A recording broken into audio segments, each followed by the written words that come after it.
Assalamualaikum warahmatullahi wabarakatuh. Alhamdulillah, alhamdulillahi rabbil alamin.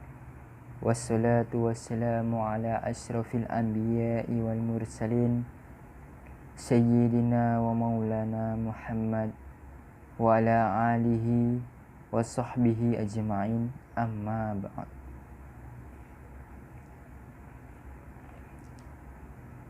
Pada kesempatan kali ini saya akan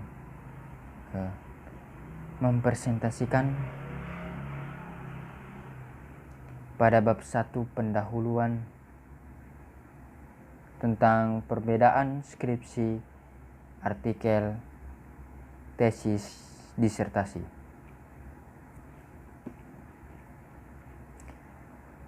Skripsi, tesis, dan disertasi hasil penelitian lapangan adalah jenis penelitian yang berorientasi pada pengumpulan data empiris di lapangan. Dikaji dari pendekatan yang digunakan, penelitian lapangan dapat dibedakan menjadi dua macam, yaitu penelitian kuantitatif dan penelitian kualitatif. Menurut saya, penelitian kuantitatif adalah jenis penelitian yang datanya diperoleh dari pengambilan data secara statistik dan disajikan dalam bentuk grafik, diagram, tabel, dan pengujian hipotesis. Sedangkan penelitian kualitatif yaitu jenis penelitian yang datanya diperoleh dari hasil dokumentasi dan wawancara. Penelitian ini bersifat deskriptif dan cenderung menggunakan analisis dengan pendekatan induktif. Kajian pustaka adalah telaah yang dilaksanakan untuk memecahkan suatu masalah yang pada dasarnya bertumpu pada penelaahan kritis dan mendalam terhadap bahan-bahan pustaka yang relevan. Kerja pengembangan adalah kegiatan yang menghasilkan rancangan atau produk yang dapat dipakai untuk memecahkan masalah-masalah aktual. Pada perbedaan skripsi, tesis, dan disertasi, itu dapat dilihat dari dua aspek, yaitu aspek kuantitatif dan aspek kualitatif. Aspek kuantitatif secara literal dapat dikatakan bahwa disertasi lebih berat bobot akademisnya daripada tesis, dan tesis lebih berat bobot akademisnya daripada skripsi. Ketentuan ini hanya untuk jenis ilmiah dan bidang studi yang sama. Oleh karena itu, perbedaan skripsi, tesis, dan disertasi biasanya tidak hanya dilihat dari aspek kuantitatif, tetapi lebih banyak dilihat dari aspek kualitatif yang hanya dapat dikemukakan secara konseptual, namun sulit untuk dikemukakan secara operasional. Pada aspek permasalahan, penulisan disertasi dituntut untuk mengarahkan permasalahan yang dibahas dalam disertasinya, agar temannya dapat memberikan sumbangan asli bagi ilmu pengetahuan. Sedangkan penulis tesis diharapkan dapat menghasilkan sesuatu yang memberikan sumbangan bagi ilmu pengetahuan. Identifikasi masalah untuk skripsi dapat didasarkan atas informasi dari koran, majalah, buku, jurnal, laporan, penelitian, seminar, atau keadaan lapangan. Akan tetapi, identifikasi masalah untuk tesis, terlebih lagi untuk disertasi, perlu didasarkan atas teori-teori yang berasal dari sejumlah hipotesis yang telah teruji.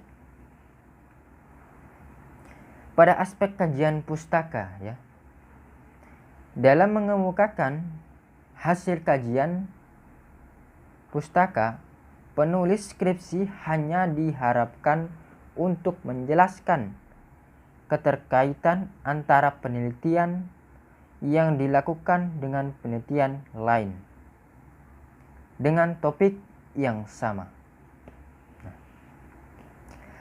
Penulis disertasi diharapkan dapat yang pertama, mengidentifikasi posisi dan peranan penelitian yang sedang dilakukan dalam konteks permasalahan yang lebih luas.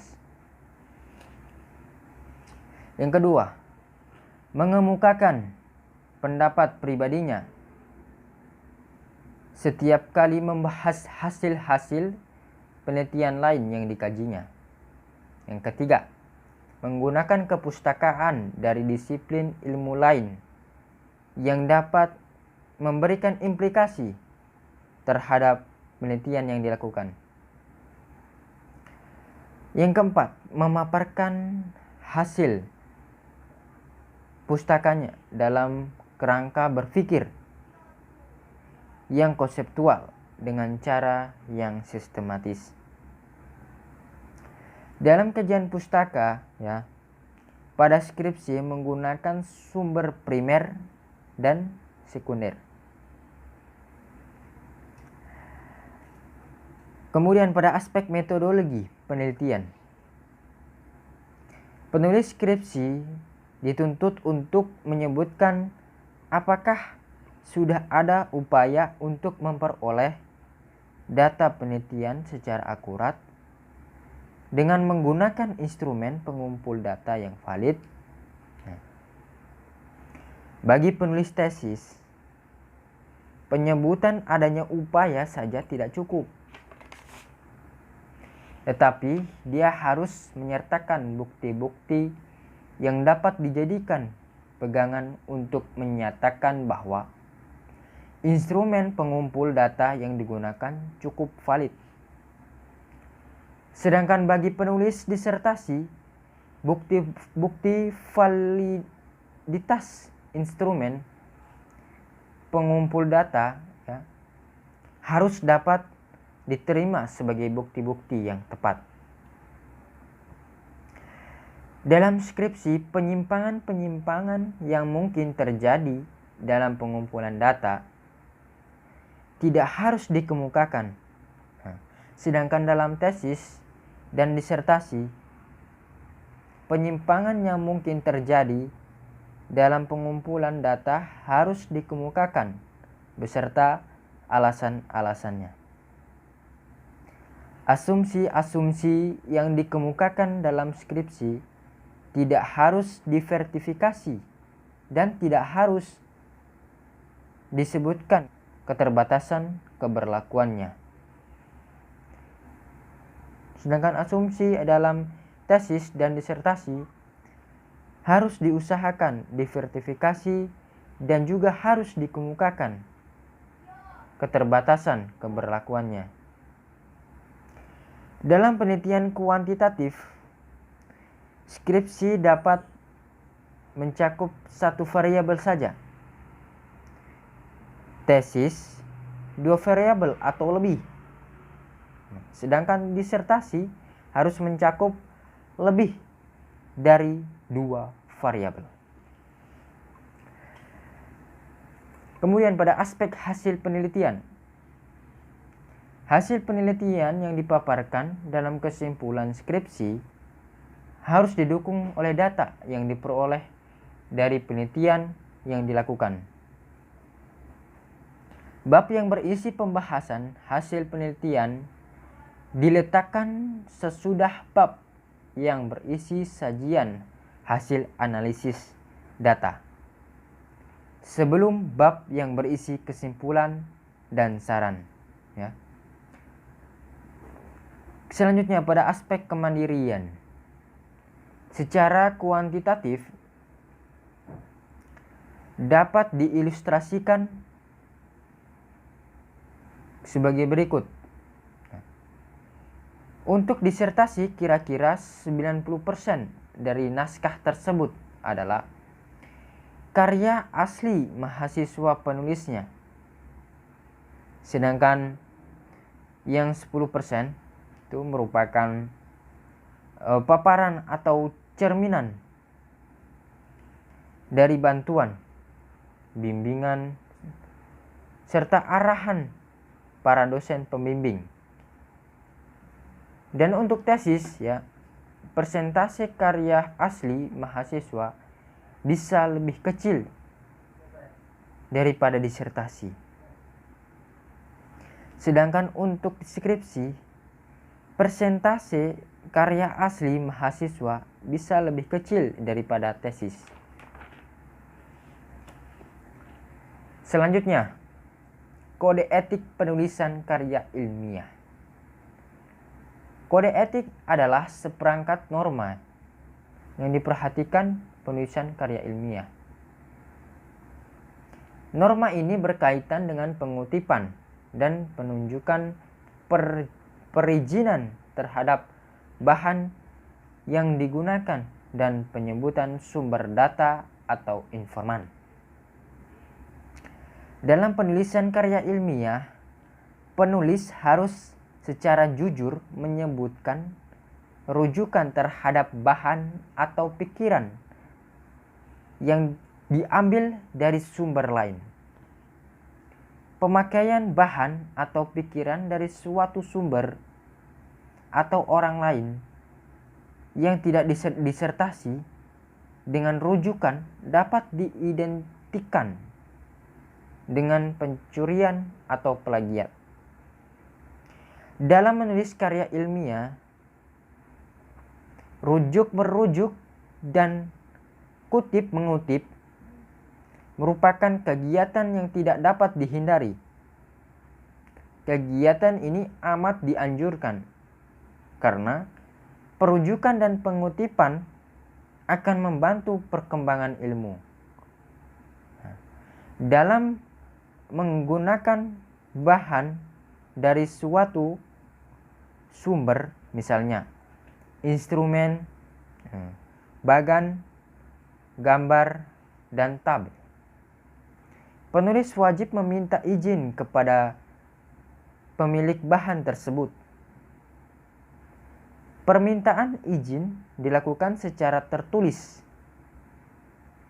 Jika pemilik bahan tidak dapat dijangkau, penulis harus menyebutkan sumbernya dengan menjelaskan apakah bahan tersebut diambil secara utuh, diambil sebagian, dimodifikasi, atau dikembangkan.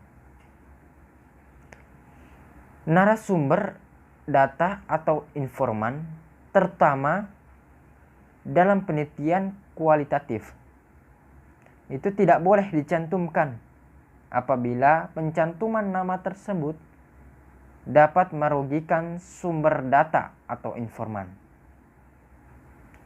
Sebagai gantinya, nama sumber data atau informan dinyatakan dalam bentuk kode atau nama samaran. Nah, demikian yang dapat saya sampaikan. Kurang dan lebihnya saya mohon maaf. Wassalamualaikum warahmatullahi wabarakatuh.